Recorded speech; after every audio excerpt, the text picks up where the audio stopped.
RiverLink is missing out on millions of dollars every year in tolls, and thousands of drivers aren't paying their fair share. WDRB investigates the new tactic that's going to target drivers trying to skirt the system.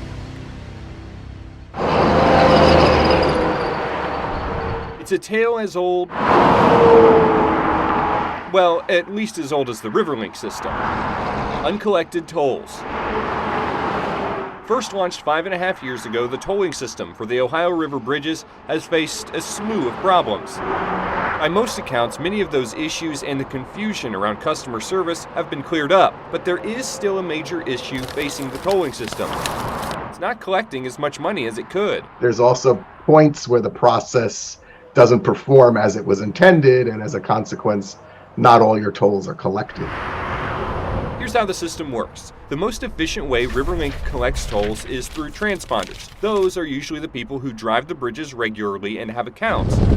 Next are local drivers from Indiana and Kentucky who don't have transponders. If a late toll notice is sent and isn't paid, then the states can put a hold on a vehicle registration. It's the out-of-state drivers that create the problem.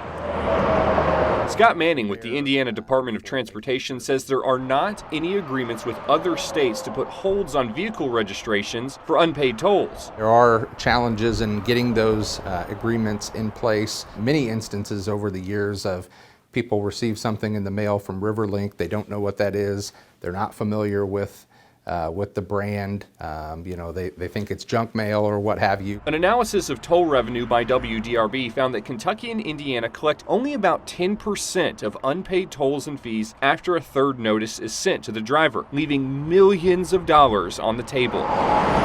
In fact, WDRB found from May 2017 to December 2021 more than $212 million in tolls and fees went uncollected. But there's backup on the way, and it's not good news for those who have been skirting their toll bills. We looked across the country at best practices to determine what are those tools within a toolkit that are most effective in making sure that all of the users of the tolling system are paying their fair share. Starting this time next year, RiverLink will have a collections agency that has one job: track down those people who aren't paying. If you're a company that is doing this type of activity day in and day out, they have best practices and systems in place, whether it be technology or otherwise, that allows for efficient, cost-effective capturing of that revenue. And it won't cost Indiana and Kentucky anything. Instead, the collections agency will be paid 13% of what it collects. What that means for the states overall, they aren't sure yet. It is hard for us to forecast from a specific dollar figure or percentage of unpaid tolls and fees captured, what extent we'll see a change, because we're not to the implementation phase yet. But Mark Murillo with the International Bridge, Tunnel and Turnpike Association says collections agencies usually have good results. Some of the agencies have shown very good results from using the collection services, private collection services, for out-of-state non-payment.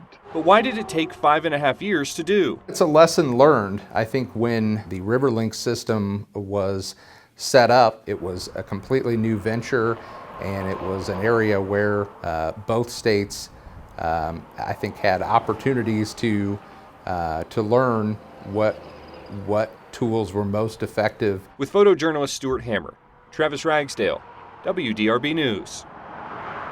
And if you have information about the story or any story you think our Investigates team should look into, you can email us at investigate@wdrb.com or call 502-322-1297.